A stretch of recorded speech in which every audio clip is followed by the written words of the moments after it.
اور تیسری ایک اور چیز یہ ہے کہ قربانی کے جانور کو ذبح کون کرے،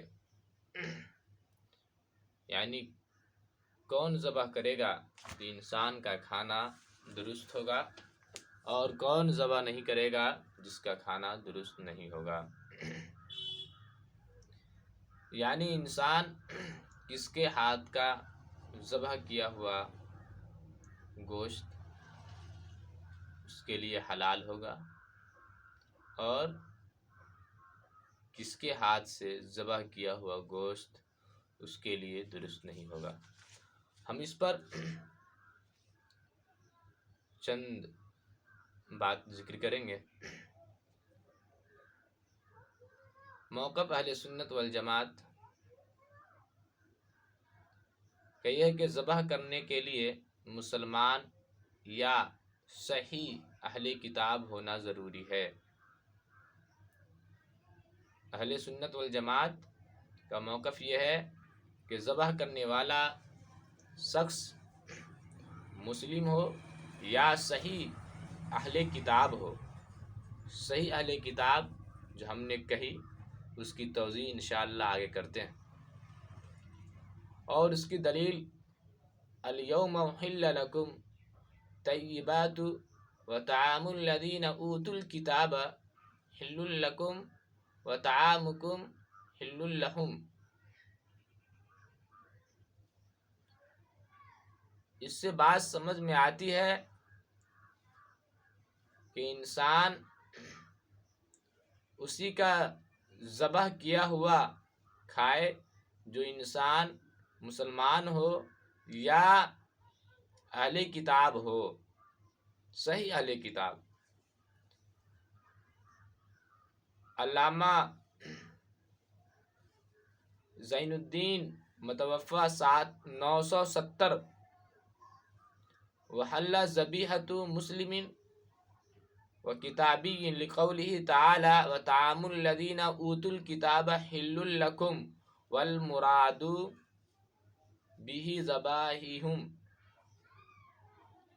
بحر الرائق میں فرماتے ہیں کہ مسلمان اور کتابی کا ذبیحہ حلال ہے۔ اللہ تعالیٰ کا فرمان ہے جن لوگوں کو تم سے پہلے کتابیں دی گئی تھیں ان کا کھانا تمہارے لیے بھی حلال ہے۔ یہاں کھانے سے مراد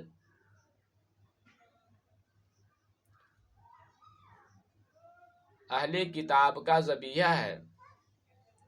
اور دوسری بات حضرت عبداللہ بن عباس رضی اللہ تعالی عنہما سے بھی طعام کی تفسیر ذبیحہ منقول ہے۔ فرماتے ہیں وقال طعامہم ذبائحہم کہ اہل کتاب کی طعام سے مراد ان کا ذبیحہ ہے۔ ذبائحہم فرمایا۔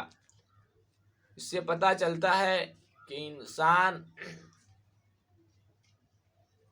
مسلمان ہو تو ذبح کرے تو اس کا کھانا بھی درست، یا اہل کتاب ہو وہ ذبح کرے تو اس کا بھی کھانا درست۔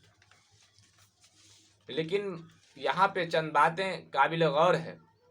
آج کل یورپ کے عیسائیوں اور یہودیوں میں ایک بہت بڑی تعداد ایسے لوگوں کی ہے جو اپنی مردم شماری کے اعتبار سے یہودی ناصرانی کہلاتے ہیں، مگر در حقیقت وہ خدا کے وجود کے منکر ہیں، وہ نبی کا منکر ہیں، وہ کسی مذہب کے قائل نہیں ہوتے، نہ توریت کے نہ انجیل کے، خدا کی کتاب کو مانتے نہیں، اور نہ حضرت موسیٰ علیہ السلام اور نہ حضرت عیسیٰ علیہ السلام کو اللہ کا پیغمبر تسلیم کرتے ہیں۔ اور یہ بات ایک بہت بڑے عالم حضرت مولانا مفتی اعظم پاکستان محمد شفیع عثمانی صاحب متوفی 1396، ان کی کتاب ہے معارف القرآن، جو کافی لوگوں کے درمیان مقبولیت حاصل کر لی ہے۔ جلد نمبر 3 اور صفحہ نمبر 48 میں فرماتے ہیں اور اہل کتاب سے وہ لوگ مراد ہیں جو مذاہب اہل کتاب ہوں، نہ کہ وہ صرف جو قومیت کے لحاظ سے یہودی اور نصرانی ہوں، خواہ عقیدہ دہریہ ہوں۔ اس زمانے کے نصارہ عموماً برائے نام نصارہ ہیں۔ اس وقت جو یہودی ہیں برائے نام یہودی ہے، برائے نام نصرانی ہیں۔ ان میں بکثرت ایسے ہیں جو خدا کے قائل نہیں، وہ نبی کے منکر ہے، خدا کے منکر ہے، نبی کے وجود کا منکر ہے، خدا کی کتاب توریت اور انجیل کا منکر ہے، اور نہ مذہب کے قائل ہیں۔ ایسے لوگ اہل کتاب کا اطلاق نہیں ہوتا۔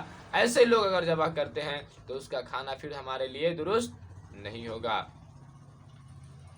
ان تمام باتوں سے ثابت ہو گیا کہ اہل کتاب وہ کہلاتے ہیں جو خدا تعالیٰ کسی پیغمبر اور کسی آسمانی کتاب کے قائل ہوں، جو اللہ تعالیٰ اور اللہ کے نبی کے کسی بھی نبی کے قائل ہوں، اللہ کے کتاب کا اقرار کرتا ہو۔ آج کل کے یہود اور نصرانی کہلاتے ہیں وہ اکثر دہریے ہیں۔ آج بھی اگر کوئی ایسا شخص ہے جو کسی پیغمبر پر ایمان رکھتا ہو، کسی آسمانی کتاب پر اعتقاد رکھتا ہو، تو آج بھی وہ اہل کتاب شمار ہوگا۔ آج کے اس دور میں بھی کوئی انسان اللہ کا اقرار کرتا ہو، اللہ کے نبی کا اقرار کرتا ہو، وہ خواہ کسی بھی نبی کا اقرار کرتا ہو، اور اللہ کی کتاب کا بھی اقرار کرتا ہو، تو وہ بھی اہل کتاب شمار ہوگا۔ موجودہ زمانے کے یہود و نصارہ جو حضرت موسیٰ علیہ السلام یا حضرت عیسیٰ علیہ السلام اور توریت یا انجیل کو آسمانی کتاب مانتے ہوں، اہل کتاب ہیں، خواہ وہ تثلیث کے قائل ہوں۔ یعنی اگر انسان تثلیث کا بھی قائل ہے اور اللہ کو اللہ مانتا ہے، موسیٰ علیہ السلام کو نبی مانتا ہے، حضرت عیسیٰ علیہ السلام کو نبی مانتا ہے، اور ان دونوں پر جو کتاب اتری توریت اور انجیل اس کو بھی مانتا ہے، تو وہ انسان بھی اہل کتاب شمار ہوگا۔ اگر وہ انسان کسی انسان کے جانور کو ذبح کر دے تو وہ ذبح بھی درست ہوگی، اس کا کھانا بھی درست ہوگا۔ لیکن غیر مقلدین کا موقف عجیب ہے۔ مسلمان اور اہل کتاب کے علاوہ کوئی اور کافر بھی ذبح کر دے تو جائز ہے، اور یہ بات میں اپنی طرف سے نہیں کہہ رہا۔ نواب نور الحسن خان جو غیر مقلد ہیں، 1339 میں ان کا انتقال ہوا۔ وہ لکھتے ہیں کہ اہل کتاب اور دیگر کفار ذبح کے وقت بسم اللہ پڑھ لیں، یا اس مذبوحہ کو کھاتے وقت بسم اللہ پڑھ لیا جائے تو وہ حلال ہے، حرام اور نجس نہیں۔ علامہ وحید الزماں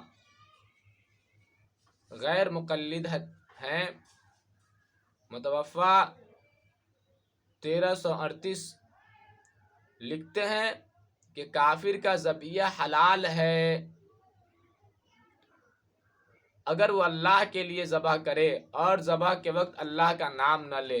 یعنی وہ صرف اتنا کہتے ہیں کہ اگر وہ کافر ذبح کر دے اور اللہ کے لیے ذبح کرے، اگر وہ اللہ کا نام نہ لے، پھر بھی ایسے شخص کا کھانا حلال ہے، درست ہے۔ اس لیے ضروری ہے کہ ہم سب